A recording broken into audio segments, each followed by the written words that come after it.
Good morning, it's Friday, the 8th of May. This is Europe Today, and I'm Maret Gwyn, coming to you live from Brussels with the news and analysis to start your day. Coming up today, in a call with the European Commission chief overnight, US President Donald Trump threatened much higher tariffs on the EU unless the bloc slashes tariffs on US goods to 0% by the 4th of July.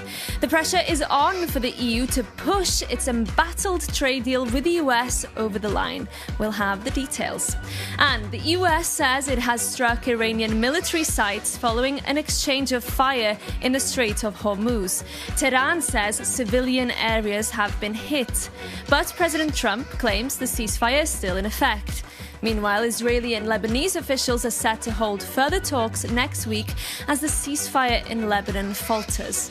In other news, Ukraine's top negotiator Rustem Umerov is in Miami to meet with Trump's envoys after weeks of stalled progress in US-brokered peace talks. It comes as Moscow's unilaterally announced ceasefire is supposed to take effect and after Russia broke the longer truce proposed by Ukraine. President Zelensky has warned other states not to send their representatives to the parade in Moscow on Saturday. But first this morning to our top story. European Commission Chief Ursula von der Leyen and President Trump held a call last night amid rising transatlantic trade tensions. Trump has issued an ultimatum, adding pressure on EU negotiators to push the trade deal with the US over the line. For more, I'm joined by our correspondent, Stefan Grober. Good morning, Stefan. Good morning, Marit. So Trump is clearly not happy with the Europeans. What's at stake here? Yeah, he's losing patience on this one. It was somewhat in the air after we've heard similar statements from members of his administration in the days before. Now, here's what he said verbatim in his social media post. I've been waiting patiently for the EU to fulfill their side of the historic trade deal we agreed in Turnberry, Scotland, the largest trade deal ever. I agreed to give until our country's 250th birthday, or unfortunately, their tariffs would immediately jump to much higher levels. Of course, the deal is lopsided and controversial, especially in the European Parliament. It's 0 tariffs on US exports going to Europe and 15% on European products going to America. That's why negotiations between the EU institutions have been tough so far and are still ongoing before the deal can be approved by the Parliament. The main sticking point here being the demand to insert safeguards in case Trump breaches the joint commitments or threatens the bloc's territorial integrity, as he did when he threatened to forcefully seize Greenland from Denmark. The problem, of course, is, Maeve, that no one in Europe believes that this is a good deal for us. But still a looming threat of 25% tariffs on EU cars. That could be a big blow, especially to the German car industry. Well, it would be a pretty nasty blow. That's correct. It would probably not destroy the European car industry, but it could accelerate a major shift towards a relocation of industrial capacity away from Europe. Now, not all German car makers would be equally exposed. BMW, Mercedes, and Volkswagen, they all run major plants in the US, and Trump himself has said that vehicles made in US factories would avoid tariffs. But Audi and Porsche would be very vulnerable. They could lose market share, their profit margins would shrink, and they could be forced to relocate their production to America. And this is exactly what Trump wants. That could lead, of course, to further weakening Germany's car industry and Germany's industrial base, and also put pressure on its suppliers in Eastern Europe. And then the question is, what would the EU do? Would it retaliate, and how?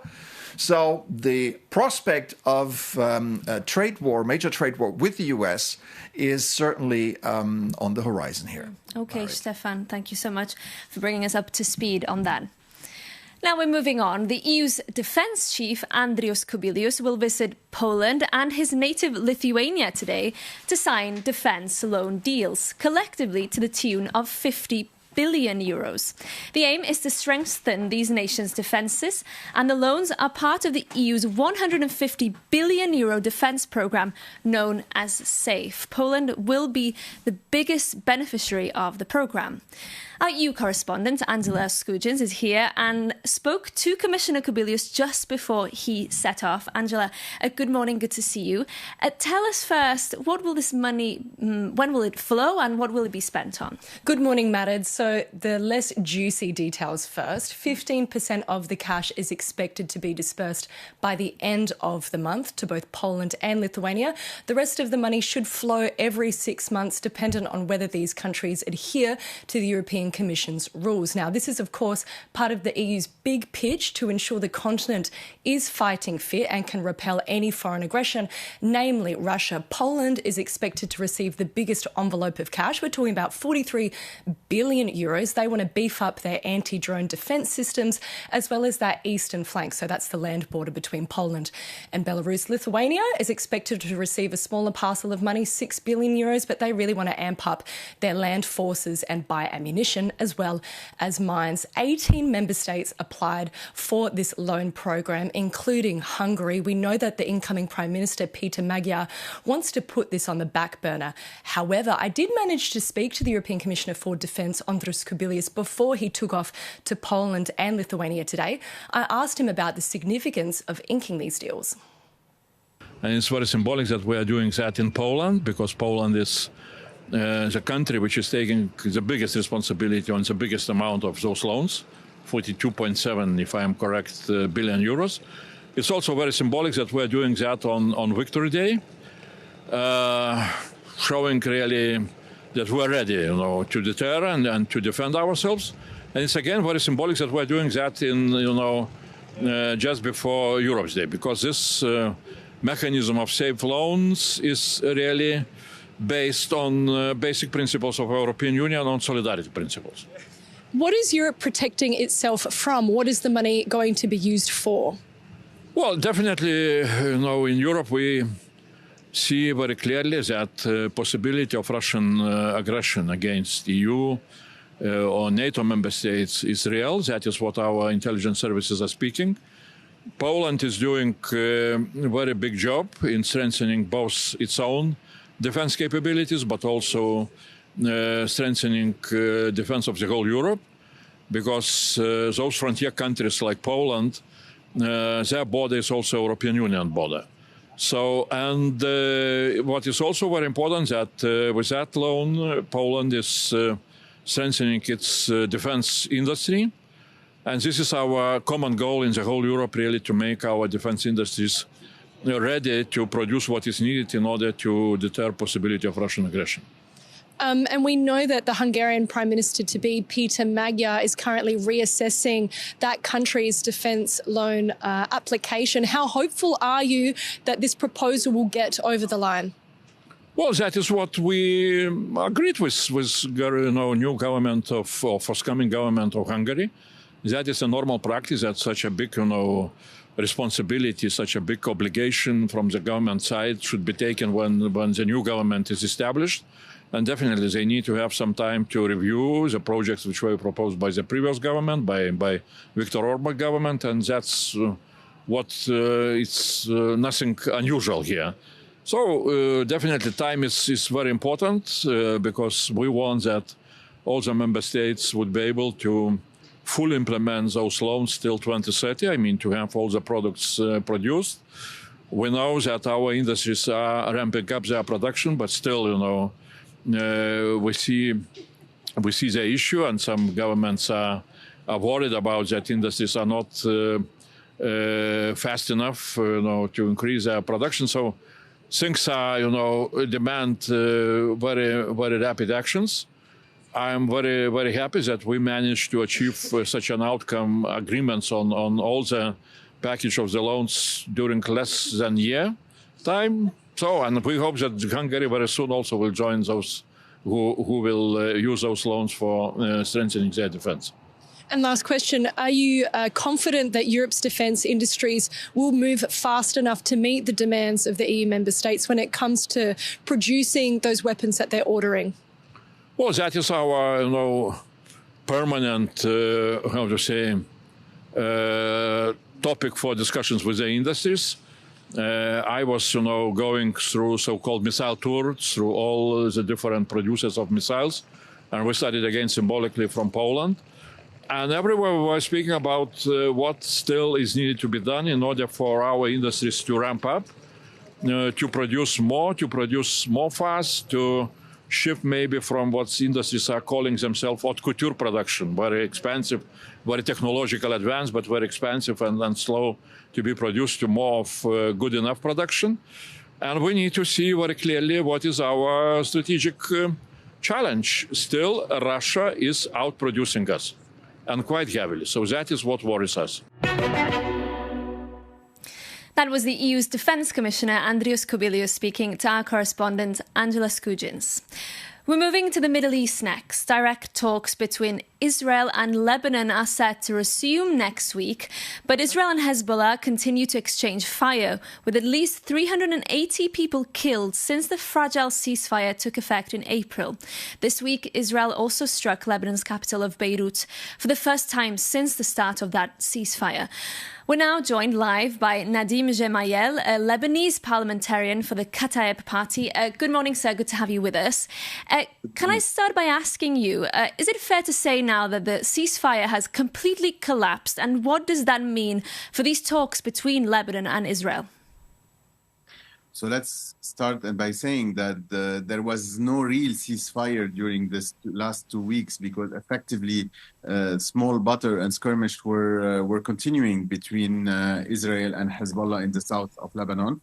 And of course, what happened yesterday in Dahye was like a proof that the ceasefire is very, very, very shallow. Now, just to put things into perspective, we need to ensure that there is no, we are not in a war between Lebanon and Israel. The real problem is between Hezbollah and Israel, between Iran and the West, including the United States and Israel, and we are paying the price as Lebanese people. Indeed. I will ask you about Hezbollah in just a moment, but I want to ask you about the Israeli side first, because we know the situation in the south, demolitions, shellings continue. Is that acceptable? This is, of course, not acceptable, but this is at the same time, we need to find a final solution, and this final solution resides on the fact that we had in our south militias and military organization that are outside the state, that are outside the organization of the state, and who took Lebanon and the territory of Lebanon and the sovereignty of Lebanon as hostages and into a war that the Lebanese people didn't want. So today what we're asking is to have one army, one decision, and one authorities that take all the decision on the ground. The major obstacle to that is, of course, Hezbollah. They are the warring party, as you said, not Lebanon. But how can the Lebanese authorities now fulfill its commitment to disarming Hezbollah when the group refuses to do so, and also when Hezbollah as a political movement still holds sway over parts of the population? This requires a lot of will. It requires a lot of courage, and it requires a decision from the head of the state in order to impose their authority and their presence. Today, the state is nearly unpresent. It declared we are a country with a flag, but without a state. And today, what we want effectively is that this state be present, be effective, and have the authority to take all the decisions. We know that this will not happen overnight. This will happen on a long path, but we need to start it, and the state needs to approve, and the state needs to be existent. Okay. That's what we're asking today from the government of Lebanon. Okay, Nadim Gemayel, thank you so much for your time and for joining us on Europe Today this morning. Now, as Europe grapples with another energy crisis in the wake of the Iran war, major questions are being asked about the future direction of the European Union. Our correspondent, Stefan Grobe, sat down with the EU's climate chief, Hoekstra, and asked him whether the EU could weather the storm. If I look at the huge number of problems that we have on our plate that are in many ways global by nature, climate change, geopolitics, the ramifications of AI, and so on. These are all things that ask for more collaboration, more cooperation, more unity, and more Europe.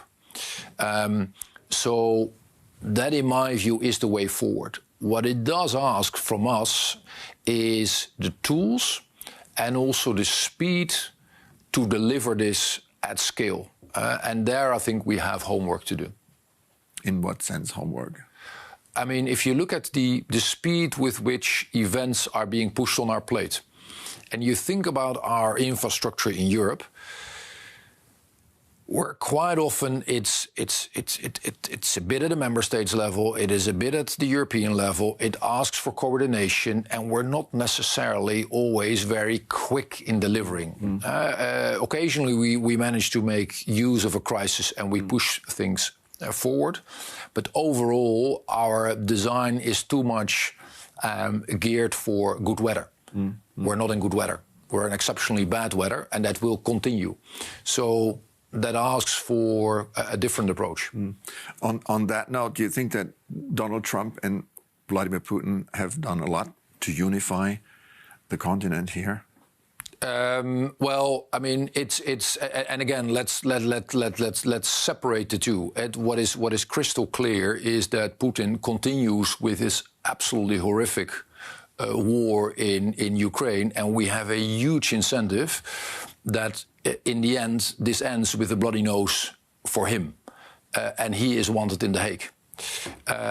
As for the Americans, I think I'm worried about the damage that has been done to the relationship, to the marriage, and in my view, we need to follow let's say a two-track strategy. On the one hand, there is a lot that unites us, and there is an incentive, and there are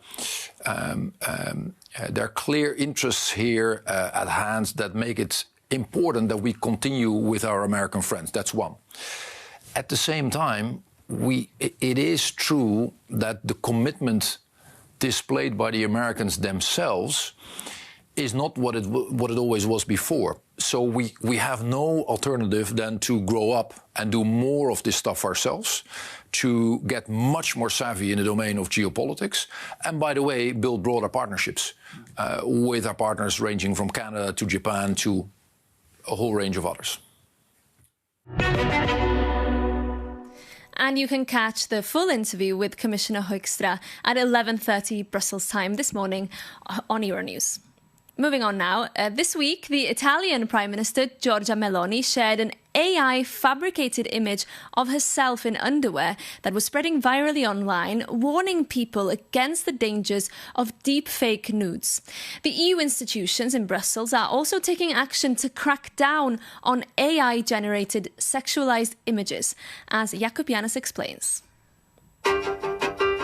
It's no secret that AI is everywhere. And this week, Italy was in an uproar over AI-generated nude photos of Prime Minister Giorgia Meloni. And in a bold move, she published the image herself on social media as a stark warning. If it can happen to a Prime Minister, it can happen to anyone.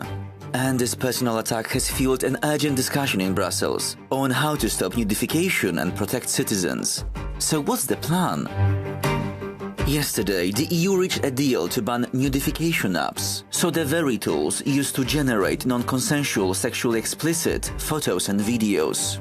And this is a vital step because while politicians can fight back, most victims lack the resources to defend themselves. And this ban is a part of a broader update to the AI Act, so the EU's rulebook for artificial intelligence, and was designed to simplify the original rules and make them more innovation-friendly for growing businesses. And usually EU law moves slowly, but Brussels has put this issue on a priority fast track. And the specific ban on notification apps is expected to be fully enforceable across the Union by December this year. Alright, but what if you become a victim today? For now, you can use existing national privacy laws to insist that fake content is removed, especially after the GDPR rules.